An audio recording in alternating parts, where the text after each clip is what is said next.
Canal Entre Capas Book. Inscreva-se, é de graça. Compartilhe com os amigos. E curta o nosso conteúdo. Fazendo isso, você muito nos ajuda.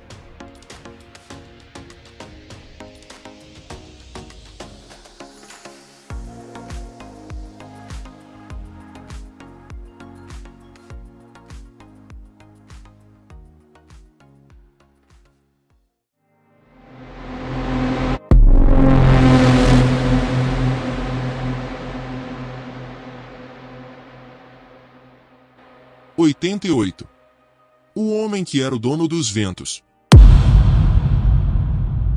17309-0605 17309-0801 17309-0901 17309-1001 17309-1004 17310-0105 17310-0205 17310-0401 17310-0603 17310-0804.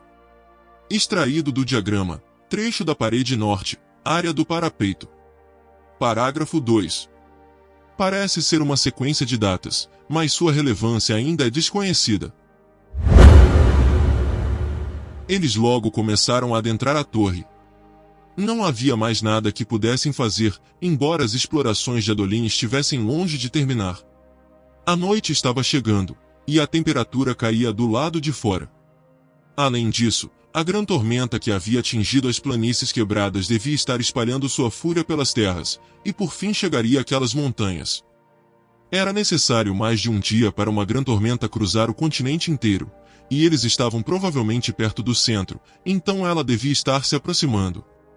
Uma grande tormenta imprevista, pensou Shallan, caminhando pelos corredores escuros com seus guardas. E algo mais vindo da outra direção. Dava para ver que aquela torre, seu conteúdo, cada corredor, era uma majestosa maravilha.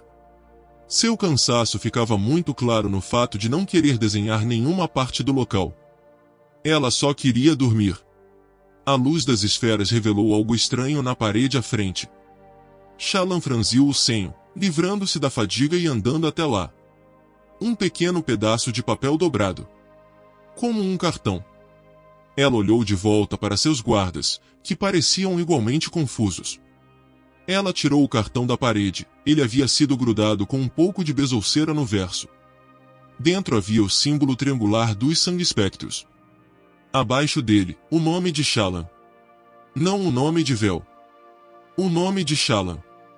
Pânico. Estado de alerta.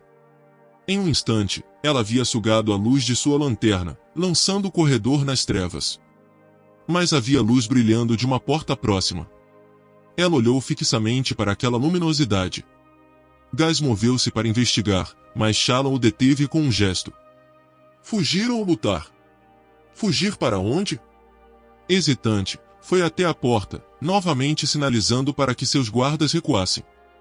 Miraís estava dentro do aposento, olhando para uma enorme janela sem vidro que dava para outra seção do interior da torre. Ele se voltou para ela, o rosto deformado pelas cicatrizes, mas ainda assim com um ar refinado nas suas roupas de cavalheiro. Então ela havia sido descoberta. Não sou mais uma criança que se esconde no quarto quando os gritos começam, pensou com firmeza, adentrando o aposento. Se eu fugir desse homem, ele me verá como algo a ser caçado. Ela caminhou direto até ele, pronta para invocar padrão. Ele não era como as outras espadas fractais, agora Shallan compreendia. Não precisava dos 10 batimentos cardíacos para surgir. Ele já havia feito isso antes. Ela nunca esteve disposta a admitir que ele era capaz disso, admitir teria significado coisas demais. Quantas mais das minhas mentiras me impedem de exercer habilidades que tenho?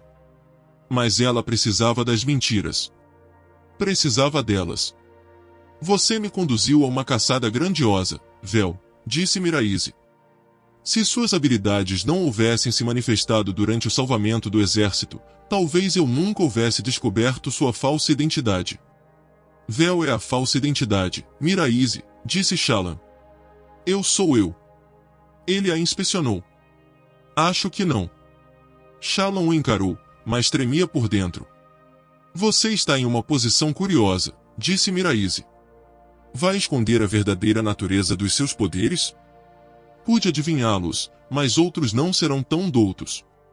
Podem ver apenas a espada, e não perguntar o que mais você pode fazer. Não vejo por que isso seria da sua conta. Você é uma de nós, disse Miraise. Nós cuidamos dos nossos. Shallan franziu o senho. Mas você descobriu a mentira. Está dizendo que não quer ser dos Sangue Spectros? O tom dele não era ameaçador, mas aqueles olhos. Raios, aqueles olhos poderiam perfurar pedra. Não oferecemos o convite a qualquer um. Você matou Jasnah, sibilou Shallan. Sim. Depois que ela, por sua vez, matou vários dos nossos membros. Você não acha que as mãos dela estavam limpas de sangue, acha, Vel? Shallan desviou o olhar. Eu deveria ter adivinhado que você era Shallan Davar, continuou Miraise. Sinto-me um tolo por não ter percebido antes. A sua família tem uma longa história de envolvimento nesses eventos. Eu não vou ajudá-lo, disse Shallan. Curioso. Você deveria saber que estou com seus irmãos. Ela o fitou de repente. Sua casa não existe mais, disse Miraise. A propriedade da sua família foi tomada por um exército de passagem. Resgatei seus irmãos do caos da Guerra de Sucessão, e estou trazendo-os para cá. A sua família, contudo, está em dívida comigo. Um transmutador. Quebrado. Ele a encarou. Quão conveniente que você, pelo que entendi, seja uma transmutadora, pequena lâmina. Ela invocou o padrão. Eu mato você antes de permitir que os use como chantagem. Sem chantagem, replicou Miraise. Eles chegarão em segurança. Um presente para você. Você verá que estou falando a verdade. Mencionei a dívida apenas para que ela tenha uma chance de se instalar na sua mente. Ela franziu o senho, segurando sua espada fractal, hesitante. Por quê? Indagou finalmente. Porque você é ignorante.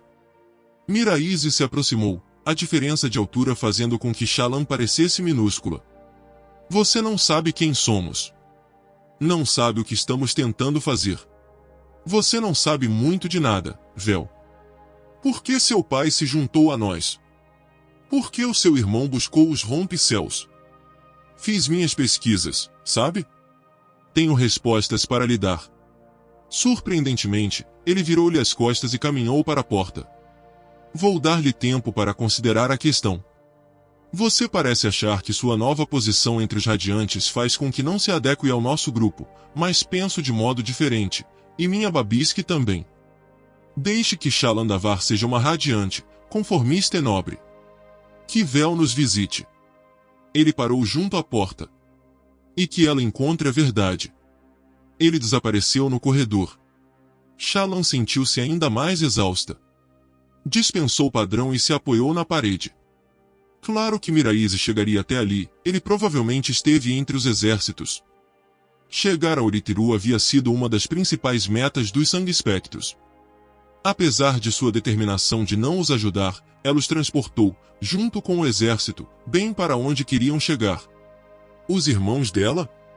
Estariam mesmo em segurança? E os criados da família, a noiva do seu irmão? Ela suspirou, indo até a porta e coletando seus guardas. Que ela encontre a verdade. E se não quisesse encontrar a verdade? Padrão zumbiu baixinho. Depois de caminhar pelo térreo da torre, usando seu próprio brilho como luz, ela encontrou Adolin no corredor junto a um quarto, onde ele disse que estaria. Tinha o pulso enfaixado, e os ferimentos no seu rosto estavam ficando roxos, fazendo com que ele ficasse ligeiramente menos inebrentemente bonito, embora houvesse certa aura bruta de eu bati em um monte de gente hoje, que era atraente por si só. Você parece exausta, disse ele, dando-lhe um beijinho. E parece que alguém andou batendo tambor na sua cara, disse ela, mas sorriu. Você deveria dormir um pouco. Eu vou. Em breve. Adolin tocou o rosto dela. Você é incrível, sabe? Salvou tudo. Todo mundo. Não precisa me tratar como se eu fosse de vidro, Adolin. Você é uma radiante. Quero dizer. Ele passou a mão pelo cabelo insistentemente desgrenhado dela. Shallan. Você é maior do que uma olhos claros. Está me chamando de gorda? O quê? Não. Estou dizendo. Ele corou. Não vou deixar as coisas ficarem estranhas entre nós, Adolin. Mas... Ela o agarrou em um abraço e puxou-o para um beijo profundo e apaixonado. Ele tentou murmurar alguma coisa, mas Shallan continuou beijando e pressionando seus lábios contra os dele, para deixar que Adolin sentisse o seu desejo. Ele se derreteu no beijo, então agarrou-a pela cintura e puxou-a para mais perto. Depois de um momento, ele se afastou. Raios, está doendo. Ah! Shallan levou a mão à boca, lembrando-se dos ferimentos no rosto dele. Desculpe. Ele sorriu, então fez outra careta, já que isso aparentemente doía também. Valeu a pena. De qualquer modo, prometo que vou evitar ficar estranho, se você evitar ser irresistível demais. Pelo menos até eu estar curado. Combinado? Combinado. Ele olhou para os guardas dela. Ninguém perturba a senhorita radiante, compreenderam? Eles assentiram. Durma bem, disse Adolin, abrindo a porta do quarto. Muitos dos cômodos ainda tinham portas de madeira, apesar do longo tempo de abandono. Espero que esse quarto seja adequado. Foi seu espreno que o escolheu. Seu espreno? Shallan franziu o senho, então entrou no quarto. Adolin fechou a porta. Shallan estudou a câmara de pedra sem janelas. Por que Padrão havia escolhido aquele lugar específico? O quarto não parecia distinguir-se dos outros. Adolin deixou uma lâmpada de luz das tempestades para ela, uma extravagância, considerando quão poucas gemas iluminadas tinham, e a iluminação revelava uma pequena câmara quadrada com um leito de pedra no canto. Havia até mesmo alguns cobertores em cima dele. Onde Adolin havia encontrado cobertores? Ela encarou a parede, sem um franzido. Havia um quadrado desbotado na rocha, como se antes houvesse um quadro pendurado ali. Na verdade, parecia estranhamente familiar. Não que tivesse estado ali antes, mas a posição daquele quadrado na parede. Era exatamente no mesmo ponto em que ficava o quadro na parede do seu pai, em Jaqueved. A mente dela começou a ficar confusa. Disse Padrão do chão ao seu lado. Está na hora. Não. Está na hora. Os sangue espectros estão rondando. As pessoas precisam de um radiante. Elas têm um radiante. O carregadorzinho. Não é o bastante. Elas precisam de você. Shallan piscou entre lágrimas. Contra sua vontade, o quarto começou a mudar. Um tapete branco apareceu. Um retrato na parede. Mobília. Paredes pintadas de azul claro. 2 cadáveres. Shallan passou por cima de um deles, embora fosse apenas uma ilusão, e andou até a parede. Uma pintura havia aparecido, parte da ilusão, envolta por um brilho branco. Havia algo escondido atrás dela. Shallan puxou o quadro para o lado, ou tentou. Seus dedos só deixaram a ilusão desfocada. Aquilo não era nada. Só a recriação de uma memória que desejava não ter. Uma mentira melhor, Shallan. Ela piscou para clarear a vista das lágrimas. Ergueu os dedos e os pressionou contra a parede novamente. Dessa vez, sentiu a moldura do quadro. Não era real. Mas no momento, ela fingiu que era e deixou que a imagem a capturasse. Não posso continuar fingindo? Não.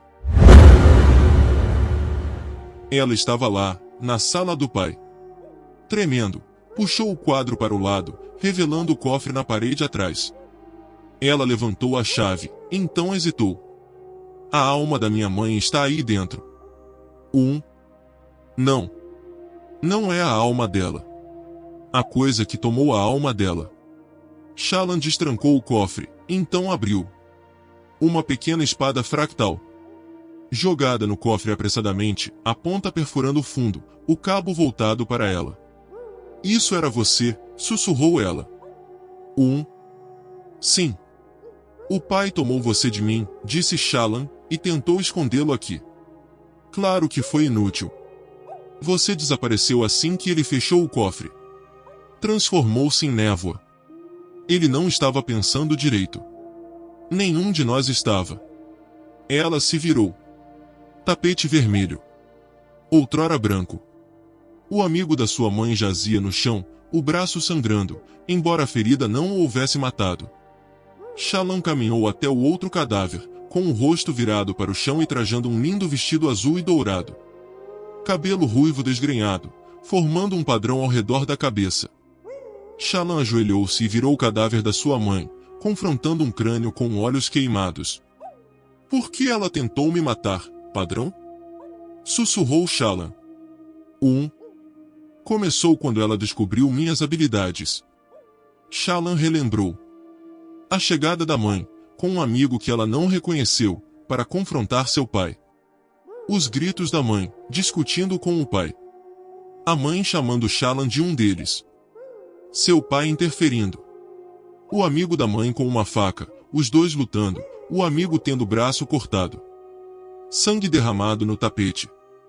O amigo havia vencido aquela luta, por fim, segurando o pai dela imobilizado no chão. A mãe pegou a faca e foi atrás de Shallan. E então uma espada nas mãos de Shallan.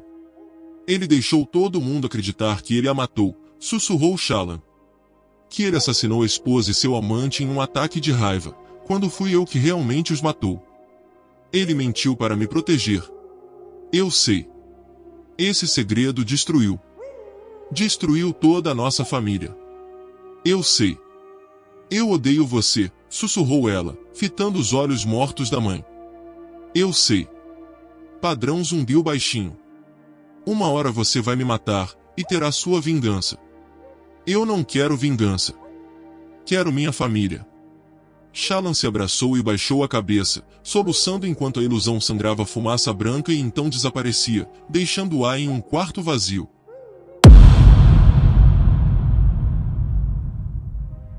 Só posso concluir, escreveu Amara apressadamente, os glifos uma bagunça descuidada de tinta, que tivemos sucesso, Restares.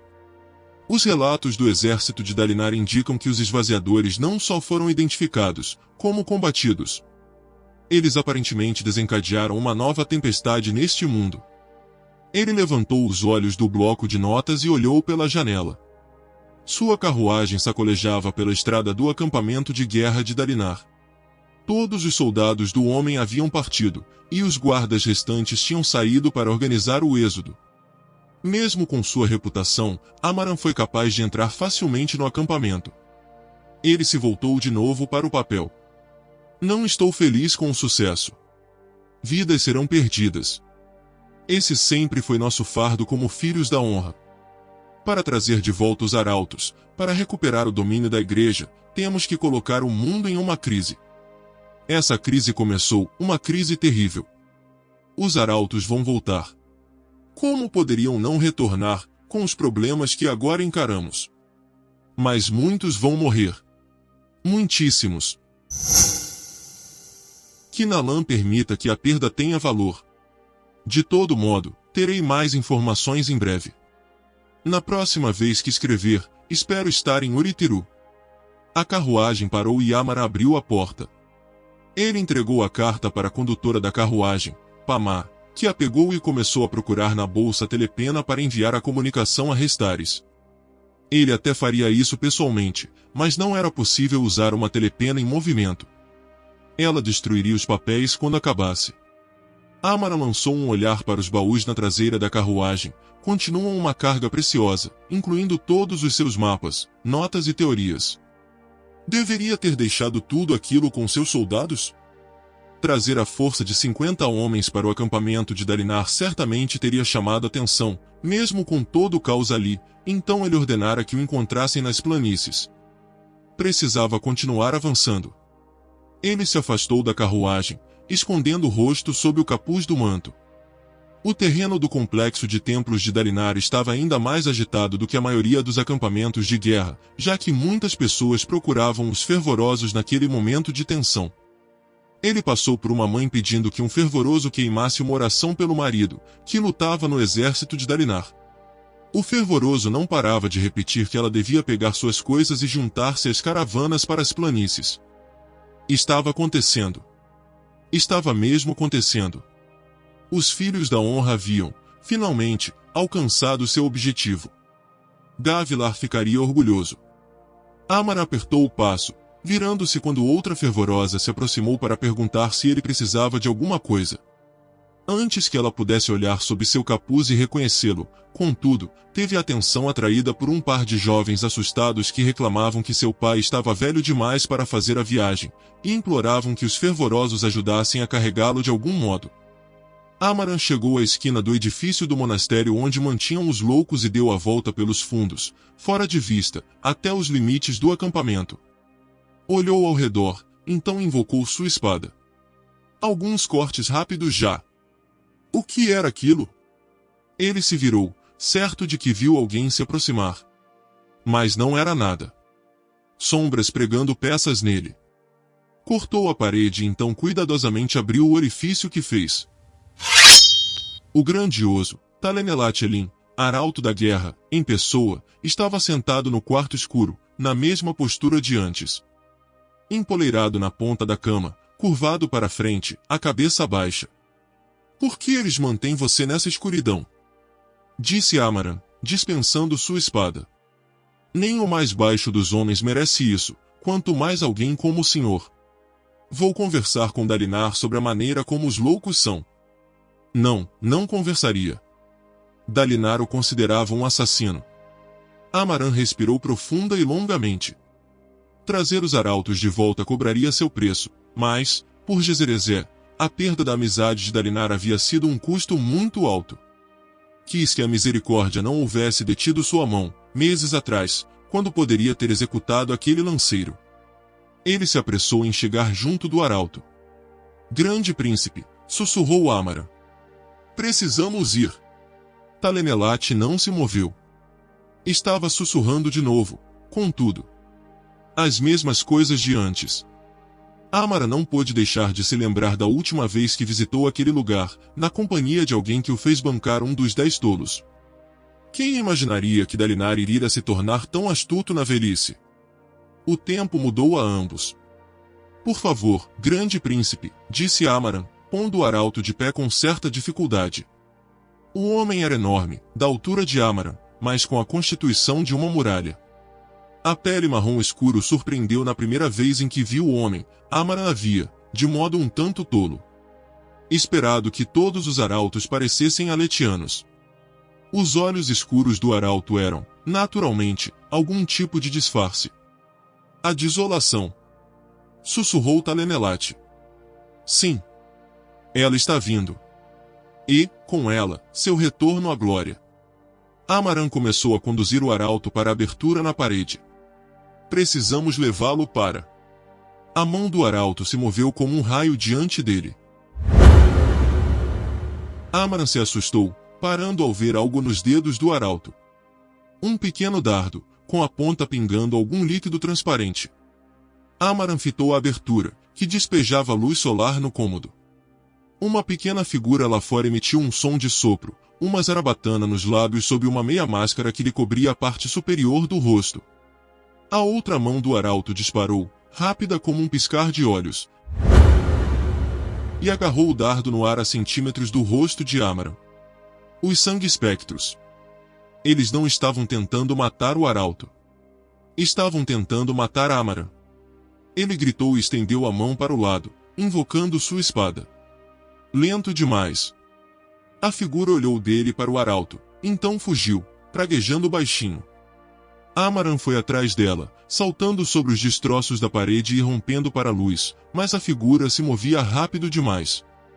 Com o coração batendo forte, ele olhou de volta para Talenelat, preocupado com a segurança do arauto. Amaran se espantou ao vê-lo de pé, impertigado. A cabeça erguida. Olhos castanho escuros, surpreendentemente lúcidos, refletiam a luz da abertura. Talenelat levantou um dardo diante de si e o inspecionou. Depois deixou cair os 2 dardos e sentou-se de novo na cama. Seu estranho e imutável mantra recomeçou, em um murmúrio. Amaran sentiu um arrepio correr pela espinha, mas, quando voltou ao arauto, não conseguiu fazer com que reagisse. Com esforço, ele fez o arauto se levantar de novo e o guiou até a carruagem.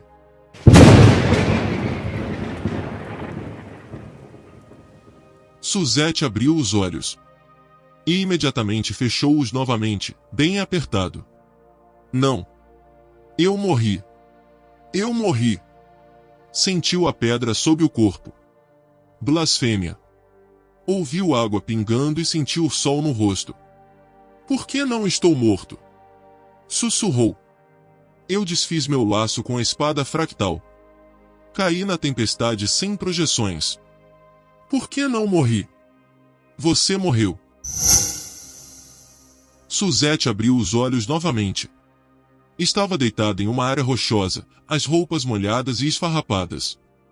As terras geladas? Sentia frio, apesar do calor do sol. Um homem estava diante dele, usando um elegante uniforme preto e prata. Ele tinha pele marrom escura, como o povo da região macabaquiana, mas possuía uma marca pálida na bochecha direita na forma de uma pequena lua crescente. Mantinha uma das mãos atrás das costas, enquanto a outra guardava algo no bolso do casaco. Um fabrial de algum tipo? Brilhando forte? Eu reconheço você, percebeu Suzette. Eu já o vi em algum lugar antes. Viu mesmo. Suzette se esforçou para se levantar. Conseguiu ficar de joelhos, então parou.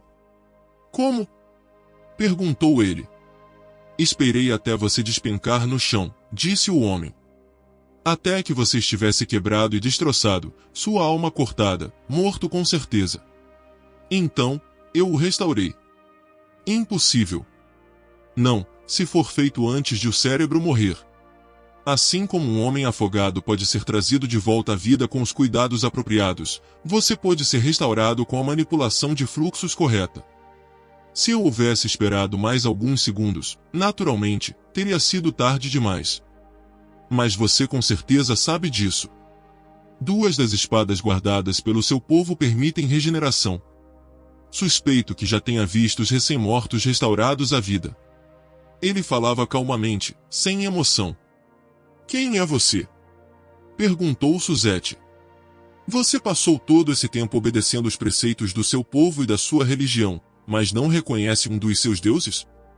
Meus deuses são os espíritos das pedras, sussurrou Suzette. O sol e as estrelas. Não homens. Bobagem. Seu povo reverencia os esprenos de pedra, mas você, não. Aquela marca de lua crescente. Ele a reconhecia, não? Você, Suzette, venera a ordem, não é? Você segue as leis da sua sociedade à perfeição. Isso me atraiu, embora me preocupe que a emoção tenha nublado sua capacidade de discernimento. Sua habilidade de julgar. Julgamento. Nin, sussurrou ele. Também chamado de Nalan, ou Nali, nesta região. Arauto da Justiça. Nin assentiu. Por que me salvou? Meu tormento não é o bastante? Está falando tolices, replicou Nin. Impróprio para alguém que pode estudar comigo. Eu não quero estudar, disse Suzette, se encolhendo na pedra. Quero morrer. É isso mesmo? É o que você realmente mais deseja? Posso conceder-lhe isso, se for seu desejo honesto. Suzette fechou os olhos com força. Os gritos o aguardavam naquela escuridão. Os gritos daqueles que havia matado. Eu não estava errado. Nunca fui um insincero. Não, sussurrou Suzette. Os esvaziadores voltaram. Eu estava certo, e meu povo. Eles estavam errados. Você foi banido por homens mesquinhos, sem visão. Vou lhe ensinar o caminho de um indivíduo não corrompido pela emoção. Então vai voltar para o seu povo e levar com você justiça para os líderes dos chinos. Suzette abriu os olhos e ergueu o rosto. Eu não sou digno. Nin inclinou a cabeça. Você? Indigno? Eu vi você destruir a si mesmo em nome da ordem. Vi você obedecer a seu código moral quando outros teriam fugido ou desmoronado. Suzette, filho, Neturo, eu vi você manter sua palavra com perfeição. Essa é uma habilidade que a maioria das pessoas já perdeu. É a única verdadeira beleza no mundo.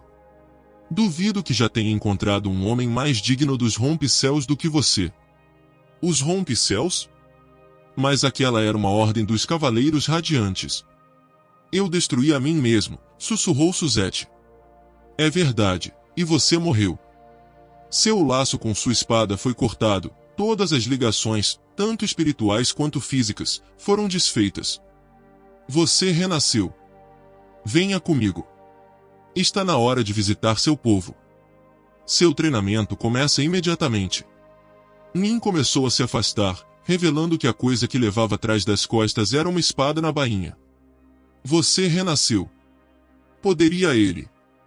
Poderia Suzette renascer? Poderia acabar com os gritos e as sombras. Você é um covarde, disse o Radiante, o homem que era dono dos ventos. Uma pequena parte de Suzette acreditava nisso. Mas Nin oferecia mais. Algo diferente.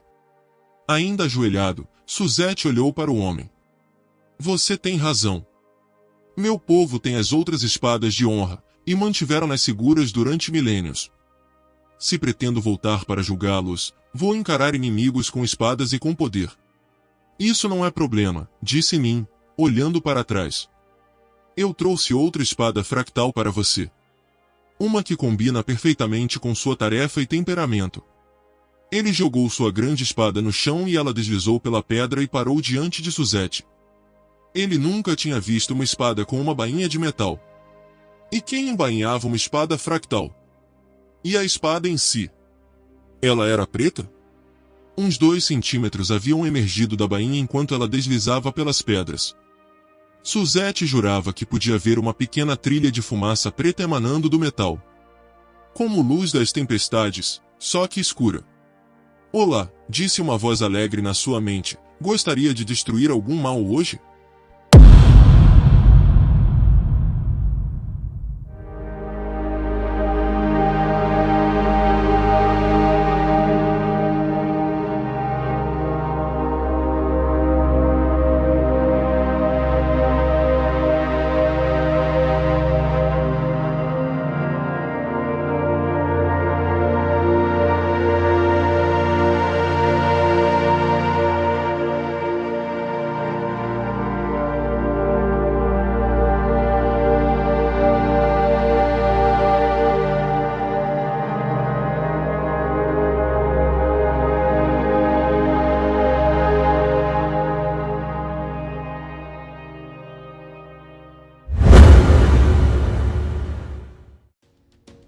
Canal Entre Capas Book.